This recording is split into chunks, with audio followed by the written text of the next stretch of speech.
Hey, Legal Rebels, this is Tom Martin. I'm the founder of LawDroid, and this is my podcast, LawDroid Manifesto, where I interview legal innovators about how they do what they do.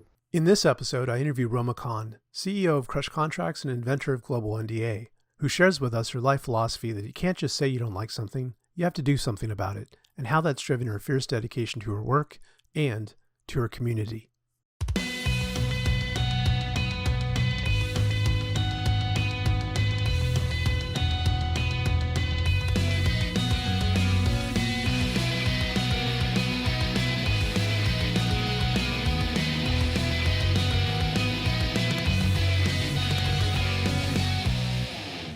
Hey there, and welcome to the LawDroid Manifesto podcast. I'm Tom Martin. I'll be your host, and I'm thrilled to have Roma Khan on today. Now, Roma is a CEO and founder of Crush Contracts, Crush Legal. She is the inventor of Global NDA. She's an attorney, and she is also a fashion enthusiast. I'm so excited to have her here. Roma? Hi, Tom. Thank you for having me on your awesome podcast and for that kind introduction. I am excited to be here to talk about anything you want to ask. I will answer you. Well, awesome. I know that you're involved in so many things. You have so many um, things that you're jungling in the air with Crush Contracts, Crush Legal, Global NDA. Also, you have the Academy coming up in June, right? Yeah. Um, so let's get back to where things started. Like I know that you started off as a philosophy major, right, in Northridge? Well, I fell into philosophy. I was a business major. I had changed my major many times during college because I wanted to do something that really excited me, and all these things excited me when I was younger. But there came a point where my counselor said, you have more philosophy credits than any other subject as a whole. And I didn't realize I was just taking them, because I was enjoying it. And so I said, all right. And he goes, why don't you graduate with philosophy? And you have enough. So I said, all right. And that was one of those things where you just do things and you don't realize that you actually have a natural talent for it or you love it. And then I said yes, and I graduated, and I loved it because once I recognized that this is what I love and this is what I want to do, I was all in and I did philosophy. So I know we jumped way back, but I think it's important to understand where we come from, and I want to take a moment to look at that. Like, what drew you to philosophy besides the credit part? There was something that initially interested you, and what was that, and why did you feel drawn to that versus history or politics and economics or anything else? Well, I've always been a thinker and I like to go beyond what appears. I questioned religion when I was a kid. I questioned norms. I grew up as an Indian Muslim in Saudi Arabia. Then we lived in India for a little while. So when somebody says something to me that this is how we do it, I start to wonder, well, why? If the why makes sense, then fine. If the why doesn't, then I have to ask and I have to not do that or find a better way of doing things. So I've always passionate about causes and the right thing. And when you take philosophy, you realize it's the beginning of everything. It was the beginning of science, it was the beginning of reasoning.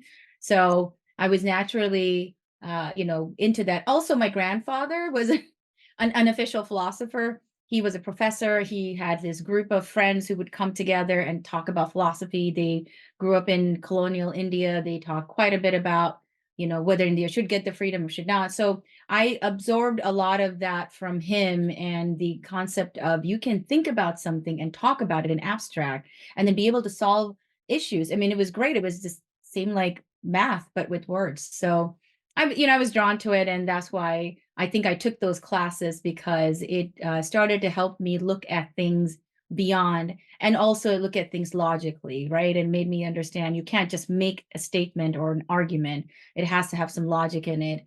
And how do you do that? And I'm really glad because I was a philosophy major. My passion for justice was also simultaneously happening. And I realized that philosophy is the first step into going to law, better than political science. Yeah, and as I shared with you, I was a philosophy major undergrad too, and yeah, the thought process was a little similar. Like I thought that the law was like applied philosophy in a way. Um, So when you were studying philosophy, you said the justice part kind of came into it. How did it come into it? Well, I'm an immigrant, so justice part has been part of my journey, anyways, as I started, just living here, or even when we immigrated from India. And we lived in post 9/11 America as Muslim Americans. We see a lot of just things happening around you. And from day-to-day basis, like my parents signing bad contracts or me signing a bad contract and then having to pay the consequences of that. So laws are around us. We need to be able to understand them, even for ourselves. And then and injustice is always happening around it. It doesn't necessarily always have to be some social justice or criminal justice, right? Someone can just wrong you in a contract, in a deal. And if you don't get prepared for it, or you don't get, justice for it, then that's a miscarriage of, that injustice happening. So I became a lawyer because I was always passionate about things, but my mom was the one to say that, you can't just talk about things. You have to be able to then do things. So find the right way. And the right way of doing that was through becoming a lawyer. And I thought that, at the very least, if I can learn the laws to take care of myself and protect my family, that's the most important reason why I went to law school, to learn the laws for myself, to take care of my family. Anything after that, is like the passion part of it, the hobby part of it, like whatever law I wanted to practice. So, thinking logically, advocating for others, learning to communicate better. These were all things that were happening in my personal life. And I believe that law school was the perfect answer to becoming really good at them and connecting all of those pieces together. I think if you like somebody who's living in the culture and doesn't have an outsider's perspective Yeah. might take a lot of that like for granted and not even have to interact with it, right? Yeah. But naturally, like I'm an immigrant to Canada. Like I'm, I born and grew up in the United States. And so when I came up here, naturally there was like all these issues and questions that were legal questions that came up Yeah. about immigration for me too. So I completely understand that. Um, so, all right, you're now studying the law, and I know that everything you're doing now is very much like small business, small and medium business related. Where did that transition come? Like I know you've done some work as a fractional general counsel. How did so let's talk a little bit about the move from completing your legal First education job to that. out of law school. I mean, I was always a big corporate girl. I worked for big banks when I was an undergrad. I never saw myself as a small business person. I always wanted to be a big business CEO, work for, corporate America. And then my passion turned into criminal justice when I was in law school, and I wanted to be a prosecutor. I went to law school to be a prosecutor. But I graduated in 2009. It was the beginning of the recession, furloughs and jobs were being pulled, offers were being pulled, and there were no hirings happening. So people had to figure out, lawyers at that time had to figure out how to make money and what kind of job. And we all know that for most attorneys, for most lawyers, the job that they take right after law school becomes the job that they do for the rest of their life. So a lot of people would go into personal injury, would go into trial, litigation. And I just didn't know, I knew I didn't want to do that, but I was committed to being a prosecutor because I felt, again, justice and catching the bad guys and putting them in prison, that kind of mentality. But that wasn't happening. And I needed to get a full-time job at some point. And so I saw an opportunity as a contracts manager at a Fortune 20 company. And I said, okay, it's not forever. I'm not a sellout. Every job is paid training. Roma, go to this job, learn as much as you can from here, and then apply that when the jobs open again at the district attorney's office. And I, motivated myself. I took this job, and in 3 days, I was so excited. I'm like, oh my God, I love this. I love everything about it, because I was, so prior to the philosophy switch, I was a business major. I've always had a keen eye for business. I told you I worked for big corporations undergrad. I just got that, mentality, the way the businesses worked. So I'm very grateful for getting that job, because it opened my eyes to my natural abilities, the communication, the business, the transactional part of things, and it was a high tech company. So, and I'm such a tech girl and a gadget girl that I just ate it all up. And it was a big learning lesson for me, that we may think we want something and we may be working hard or working upwards towards something, and not recognizing the gifts that we already have that can give us easier success. And when I say easy, means you can get to more successful points quickly, then it gives you that feeling of progress and reward. And then you can also continue to do the things you want to. But you can't always be struggling to do the things you want to that you may not be great at or may never come to you, and ignore the gifts and possibilities that are sitting right in front of you because you don't think that that's for you. So it taught me to recognize my internal skills, my God-given skills, and then to sharpen them, and then continue to support the justice causes. I run nonprofits. If there is anything I can do for the criminal justice world, I will, if I help, And so I try to keep my passion in support of that world going by, continue to be successful in the world that I am really good at. And I do love contracts and I love corporate law, and I did love working for big companies. But I think in 2013, I had this epiphany that, all these companies have these custom in-house contract management tools. So I've been working with CLMs since 2011. It's not something new for me. They weren't called CLMs because CLM technically actually are not just legal or contract management software. It's an incorrect use of the term. A CLM is something that starts from bid to all the way, you finished the contract and exited the deal. What people are doing, and Lucy Bassey and I talked about it quite a bit a couple of years ago, that people are misusing this term, but now that it's become a legal industry word only used for contract management, I try to tell people that, I use a CLM way before everyone. But anyhow, coming back to this topic. So I noticed that legal departments were not making the best use of their time and resources.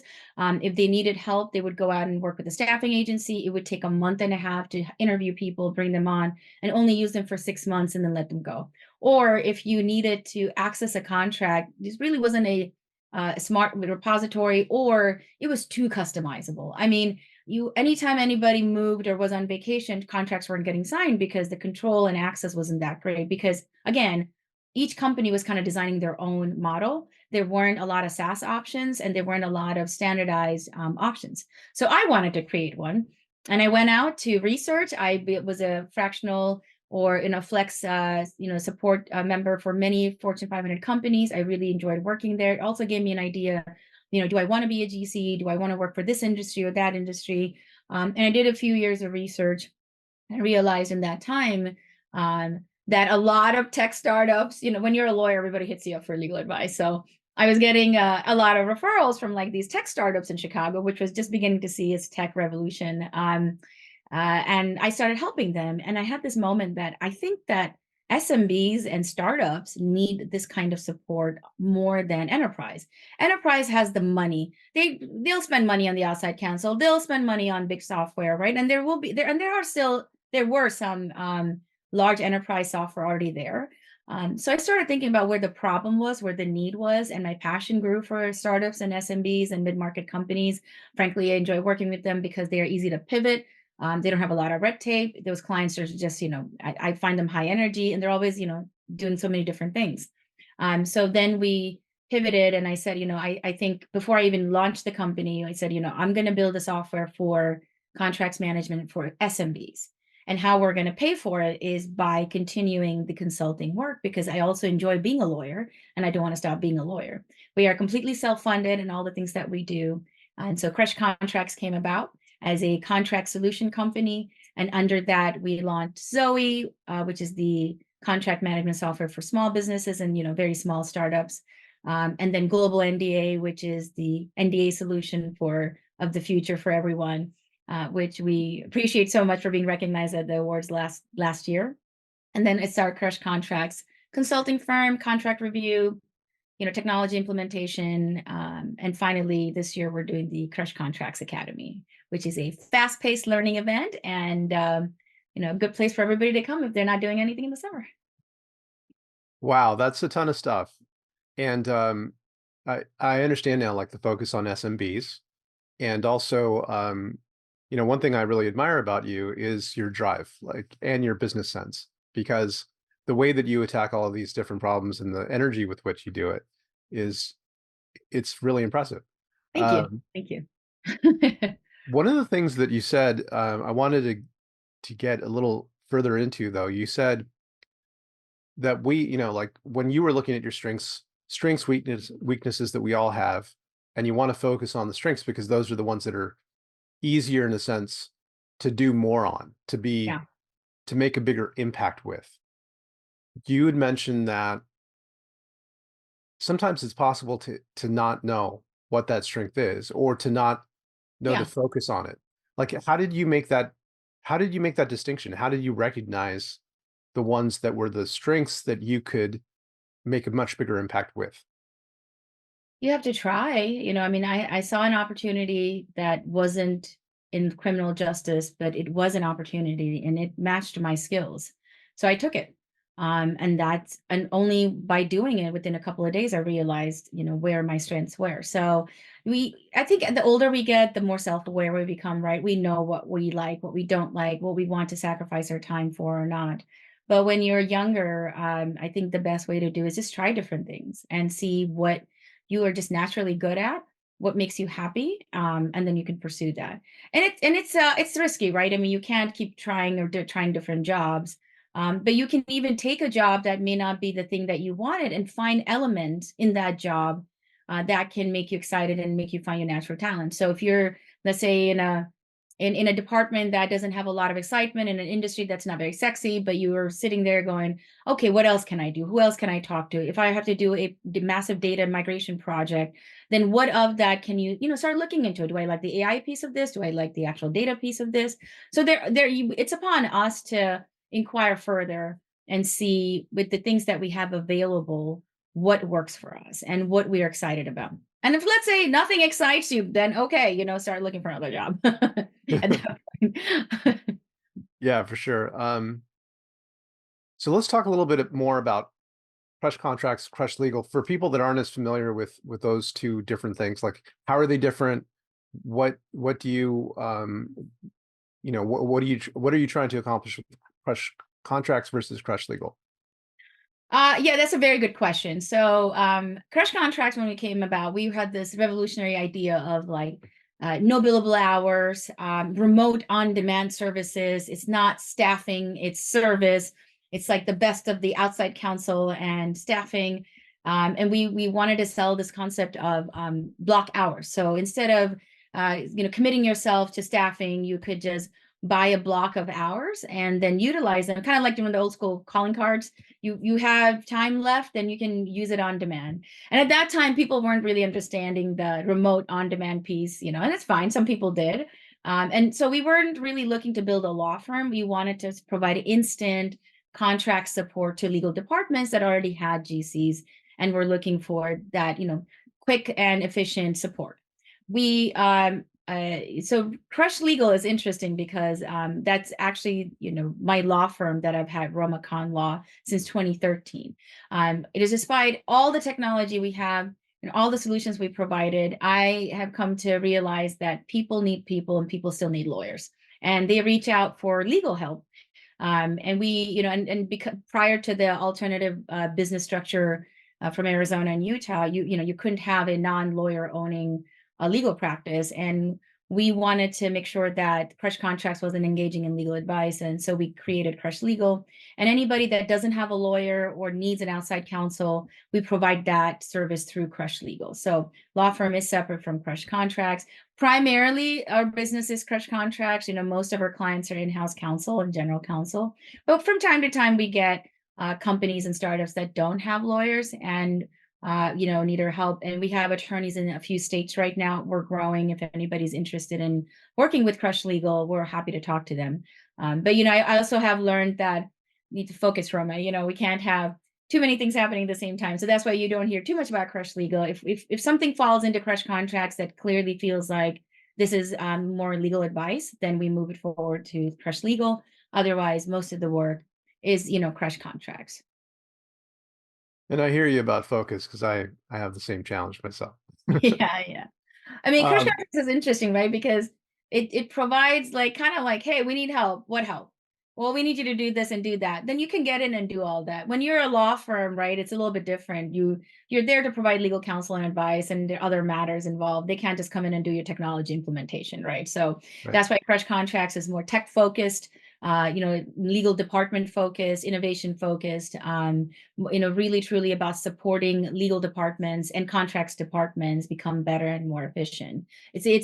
And I don't know if you know my philosophy, but contracts are business documents. They're not legal documents. So with that in mind, we build everything in Crush Contracts as, a business support company. Hmm. That's a nice mindset switch to have when you look at it. Yeah. They're as legal as anything else is, right? They're lawful.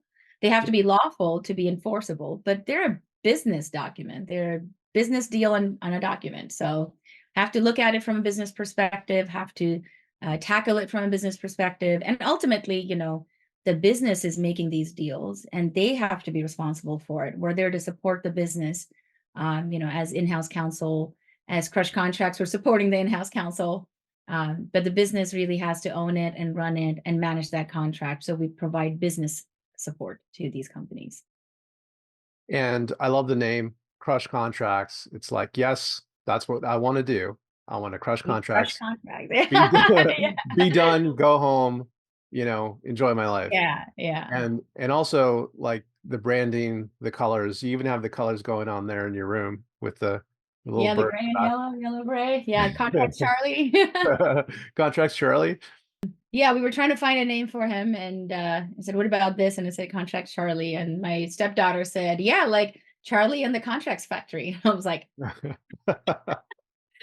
Yeah, that's cool. So global NDA, let's talk a little bit about that. That's a fantastic way of getting people, especially SMBs, to be able to very easily and quickly get an "Yeah." NDA put together because that's the start of a lot of business relationships, right? It is, yeah. I mean, we find that, whether in large companies or even small, a lot of time is spent on signing NDAs. Even with the best of the CLM and every option out there still makes you generate a new document, sign a new document, and store that document, and then have to look for that NDA every single time. Most of them also don't get signed and they never really get looked at. So what this has turned into, I mean, there's a good reason to have a mutual NDA, right? To start a conversation, but is it really efficient? And is it now causing busy work for things that may not even happen? So what we did with Global NDA, and we hope to do with other contracts, is it's not a standard template or this and that. It's an actual opt-in registry where there is a public mutual non-disclosure agreement, and two people have read it and opted into it. So every member of Global NDA is now subject to that mutual NDA that they've opted into. And now they can start talking to the members freely. And it works if more and more people join. So all the members, somebody said it's like a social network of companies in an NDA. I'm like, yes, that's what it is. We've all agreed to the same terms. We don't have to constantly execute. The other options that are existing are, they're crawling towards the advancement, which is still like, you still have to execute a contract and you still have volume being created. We want to innovate contracts and reduce contracts, the number of contracts. So here you've opted in once, that's it. As long as it continues to renew, you don't have to sign the agreement. You can talk to 100 people in the Global NDA registry with opting in once versus signing 100 agreements with everybody else. So it's kind of a NDA click wrap agreement in a way, right? It is, yeah. It is, but it's not individually done with every single person. So, but it is like that. It's very simple. You just opt in, you sign, you log Yeah, in, and you opt in. That's it. that makes it really quick and efficient, I think.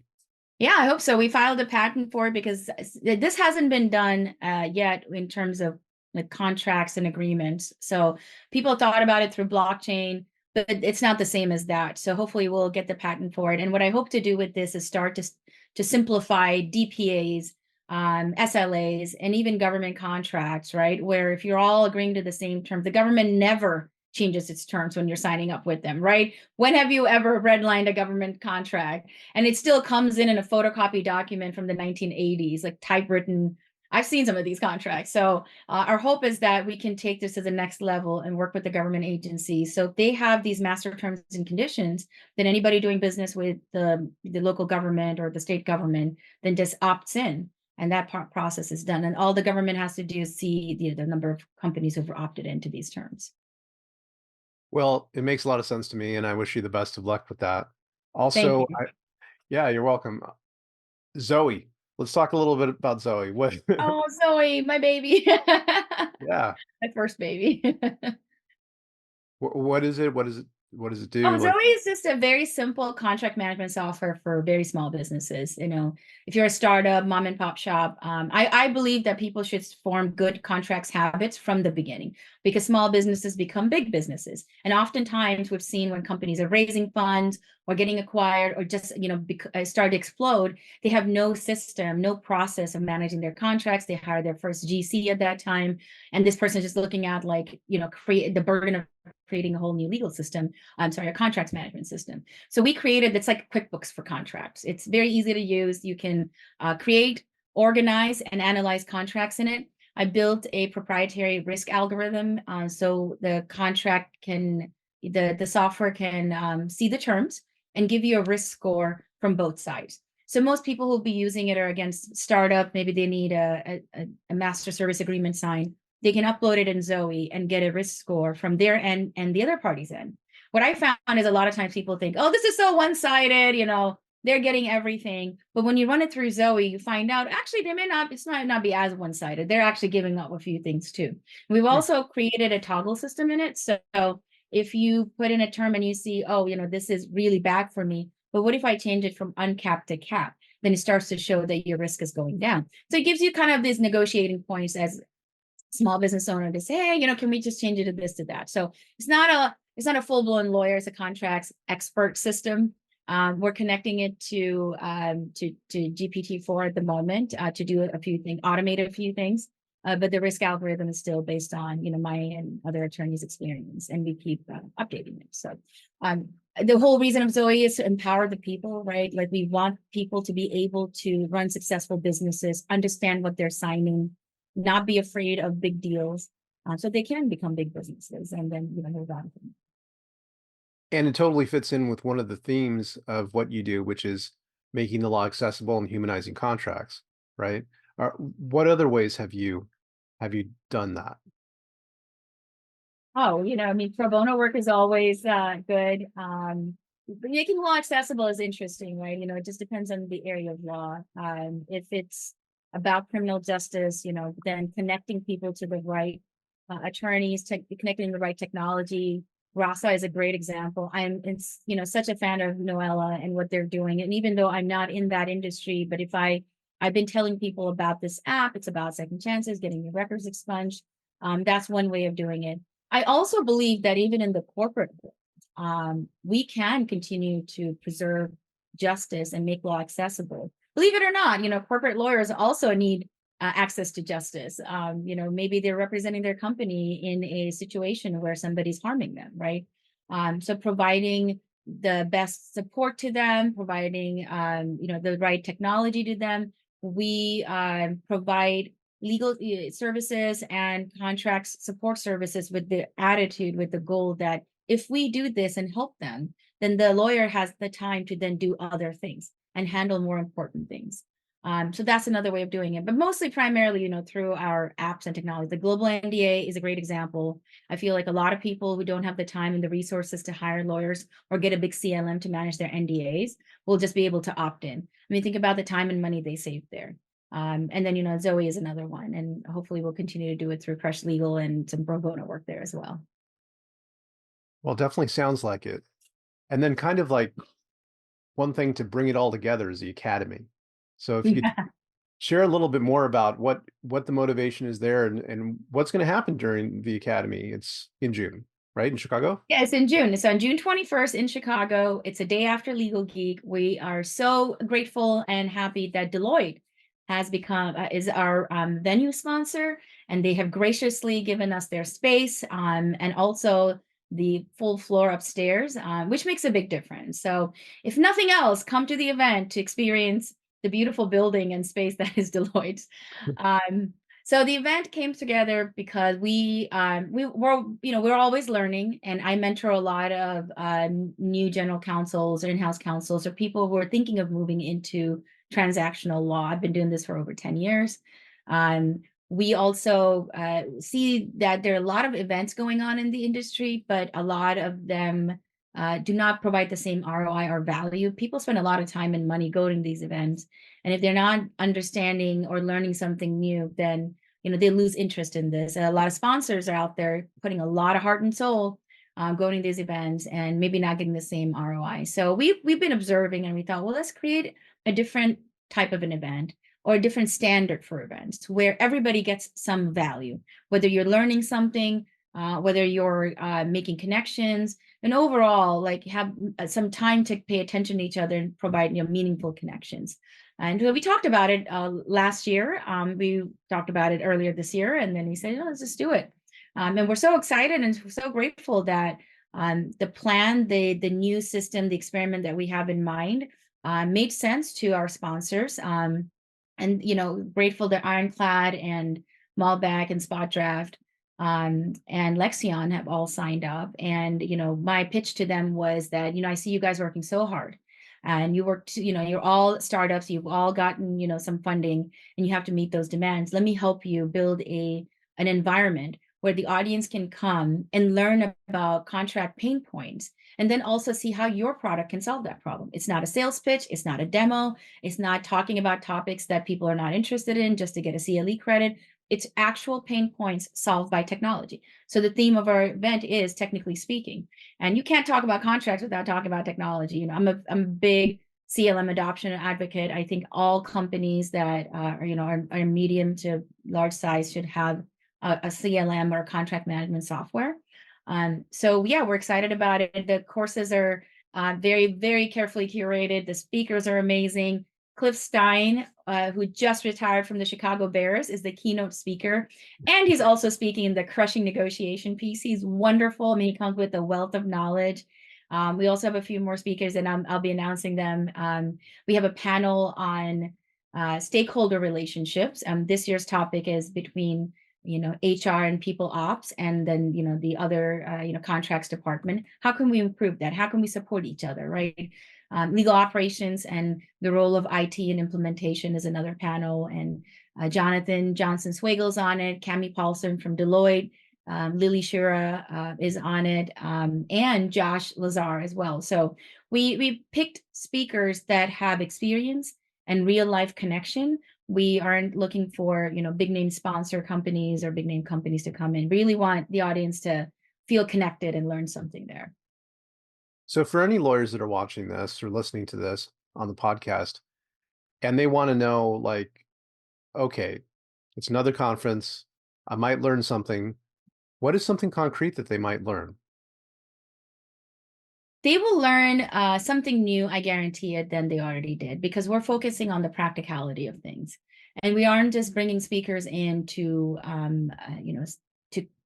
fulfill some sponsor requirement.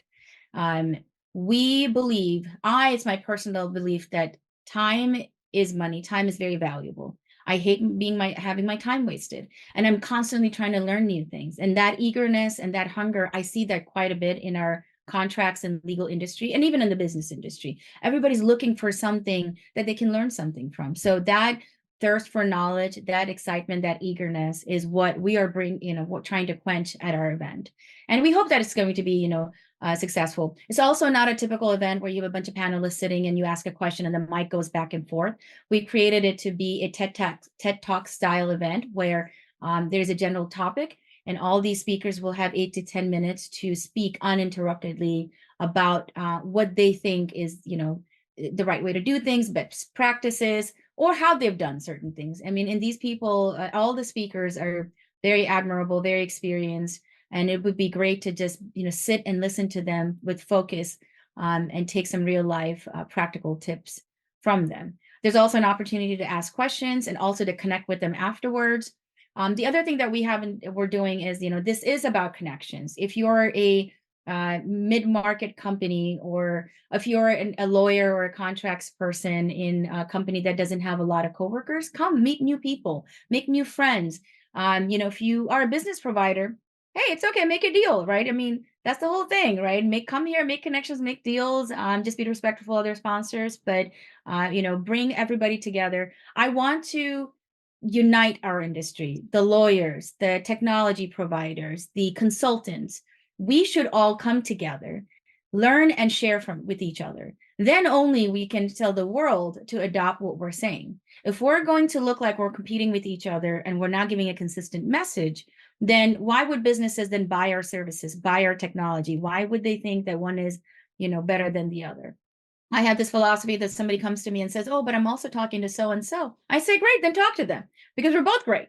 And the thing is, you should hire one of us. You shouldn't be doing this on your own. So pick anyone, you'll be fine, right? And that's my attitude. And that's the kind of energy we're bringing to this event. So if you're a lawyer, contracts manager, if you're a stakeholder from procurement, finance, I encourage you to come and just see how things from all angles, and see how other people have done things, make good connections, find solutions to problems, and have a lot of fun. Yeah. And so remember, Crush Contracts coming up in June. Uh, one thing that you said that I think it stuck out for me as a different way of approaching a conference is that the problem solution focus, right? Like they kind of fit together like hand in glove, and you're dealing with two separate stakeholders. Like on the one hand, those are the lawyers, those are the practitioners that are dealing with this stuff day in, day out, and they have that problem that they're dealing with. And the solution is the vendors, the people that are sponsoring, and that both of them could be talking about how they approach the problem, what the problem is, and then the solution for that. And then how those two things fit together provides and unlocks a lot of value for everyone. Yeah. Yeah, I'm glad that you brought that up. So the CLM, we created a CLM maximizer workshop. These are there are 4 classes. They're running 2 tracks simultaneously. It's that concept of looking at some pain points, and having the speaker talk about them. One is, AI redlining, the usage and ethics of it, contract security. How do you manage that? So these are, general topics and pain points that happen to, lawyers and legal departments. And they all may be coming up with different ways, and it shouldn't be the case. We need to have some best practices and standard methods of doing it. And we should also learn from other people what are the best things that they're doing. And so when you said the vendor is a solution, yeah, but when the vendor comes and says, here's my solution, you don't really necessarily always buy it. You don't trust them, because you're like, well, you're trying to make a profit. You're trying to make a sale. How is it really? So you want to hear from people who are users, who have experienced this product and say, hey, I have used this product or this technology generically, and this is how it solved my problem. So that's what's unique about our event, is that we're not doing demos or pitches for sponsored classes, or we're not necessarily even talking at all about it. I've been to some sponsored ones where they're so afraid that they won't even mention their technology, right? And that's not the point. Like, if a user, an advocate, an experienced professional, a lawyer talks about a problem and a solution and how some technology helped that solution, then the audience is more open-minded and able to understand and relate.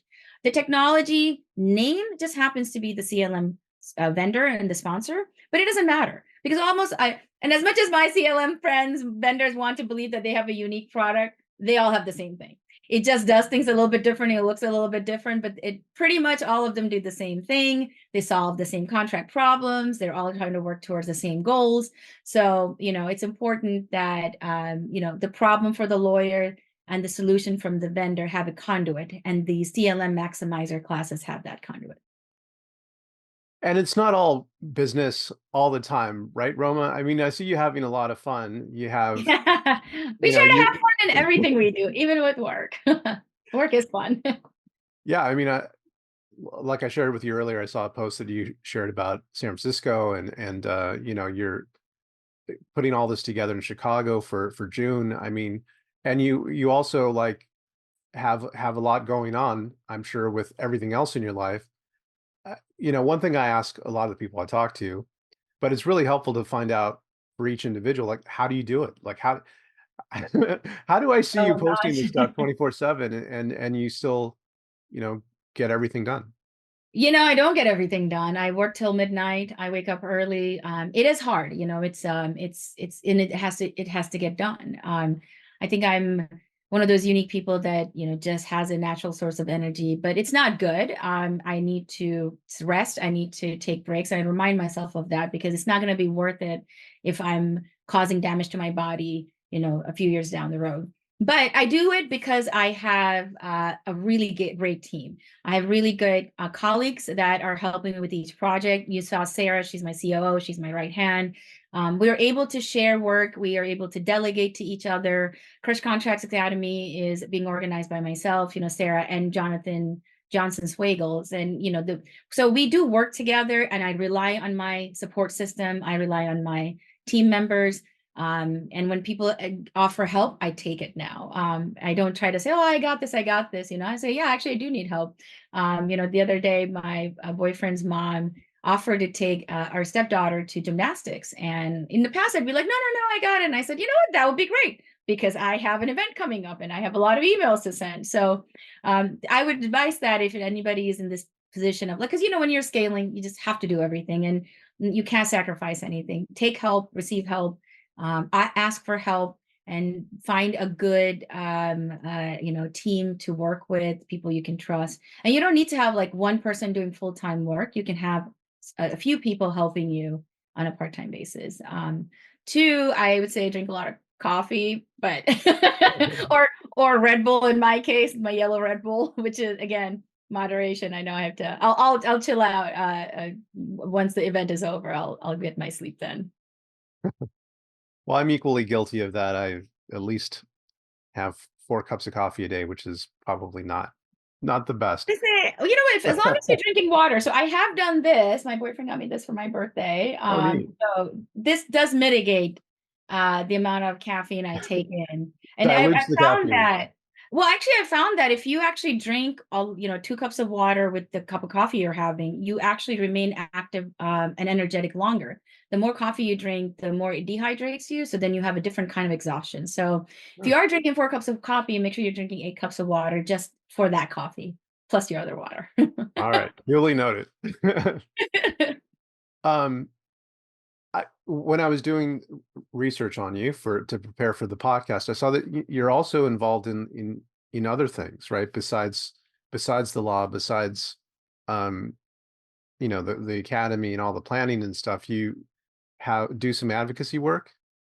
Yeah, I've always been involved a little bit in some nonprofit and advocacy work. But this year, so when you asked about how else do I make law accessible, Yeah. we had a tragedy happen in our community, and it could have been avoided. We looked around and said we have too many railroad crossings within a mile and within feet of schools.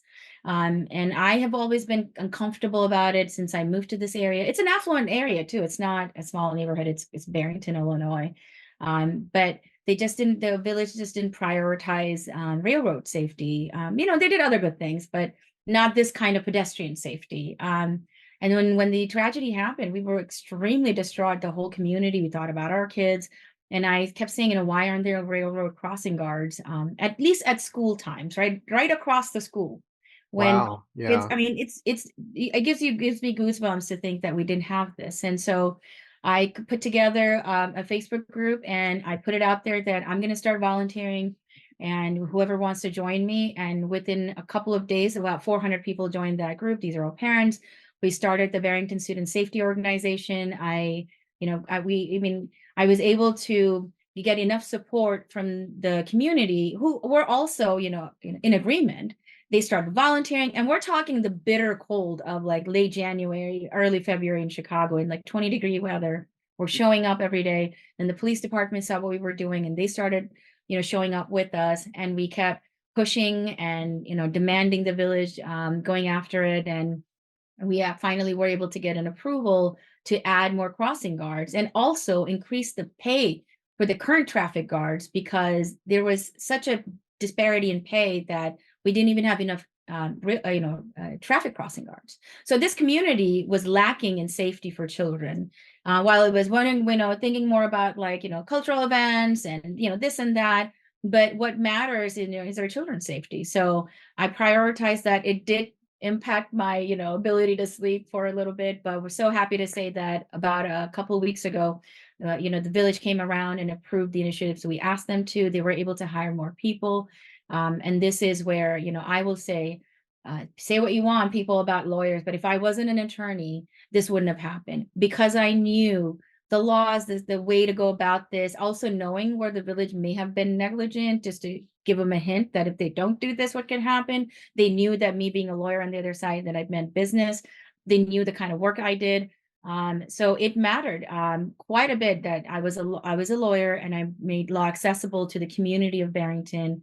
And I appreciate this community so much for standing behind this initiative. And now we have railroad crossing guards in many locations, and the police, who were also a bit, nonchalant about it, are now being very vigilant. They are showing up. They have a lot of, police cars and undercover cops now watching traffic and just bad drivers.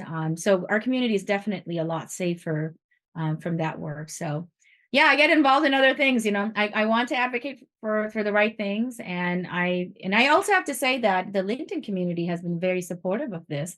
I was very happy to see the type of response and cheering and encouragement I got from the LinkedIn legal community, which kept me going too, because I was feeling very guilty that I wasn't doing enough for the academy. But this was very important. That children's safety was the most important thing at that time. Well, that's a real impact, and good on you for doing that. Thank you, and thank you for your support and encouragement while I was doing it. And it reminds me of what your mom told you, right? That you can't just say something, you have to do something. Yeah. You can't just say you don't like it. You have to do something, right? And I tell everybody who's thinking about going into law, if you're doing it just because you need a master's degree, don't do it then. Those are the type of lawyers I don't want. You mess up the curve. You end up getting these good jobs, but you're not happy about it because you weren't hungry and angry enough to do it. You have to be passionate about it, but you have to be angry about something to go into law. That's my philosophy on things. You have to see something that doesn't sit right with you. So you become a lawyer, even if it's corporate, right? Then you have the drive to make things better. But if you are thinking about it, you have some interest in it, talk to us other lawyers, see all the good work that lawyers do for preserving people's rights, for making things better, for making justice system better. Even the small thing is making our community safer happened because I was a lawyer. So it is a noble profession. I'm so glad I'm an attorney. And of all the things that I do with technology, at my core, I'm a lawyer, and I'm proud to be one. So let me ask you, getting a little personal, but like for you, like what makes it worthwhile? Like what at the end of the day is your motivation for doing all of this? It's going to sound cheesy, but it feels to me, I do this because my work will inevitably make things better for others, whether it's my team members, whether it's our clients. In some way, we do bring happiness to people. If we can help our client, close all the contracts before they go on vacation so they can be stress-free with their family, that's a good feeling that we have. If everything I do, and I look at this, and at some point my journey is going to end and I'm going to be gone. The work that I do should be sustaining, whether it's the Barrington Student Safety Organization, whether it's Crush Contract, that we continue to provide solutions that the next generation, the generation after, gets to benefit. I talk quite a bit about women's rights and women's health rights and advocacy for our, well-being. Same thing, so that women behind me have a path cleared in front of it, because nothing lasts. I could be gone tomorrow, but I hope that my work continues to benefit, and help the lives of other people. Well, I know it will. I'm so happy that you were able to join us today and share all of your experience and expertise and thoughts. Thank you Um, for having me. yeah. So for people that are watching or listening, how can they keep in touch with you and follow you? You can find me online as the Contracts Queen on LinkedIn, or my Instagram or social media. But I say LinkedIn is my primary mode of communication now. You can also reach me at roma.k@crushcontracts.com. I'm happy to answer any questions, help you out. And if I can't help you with something, I will try to find somebody for you that can help you. Well, you heard it here. Roma Khan, the Contracts Queen. Thank you so much for joining us today on the LawDroid Manifesto podcast. I'm Tom Martin, and I'll see you next time. Thank you. Thank you so much for watching the latest episode of the LawDroid Manifesto podcast. To keep in the loop about upcoming episodes, please subscribe to LawDroid Manifesto and you'll get notified. Thanks for watching. See you next time.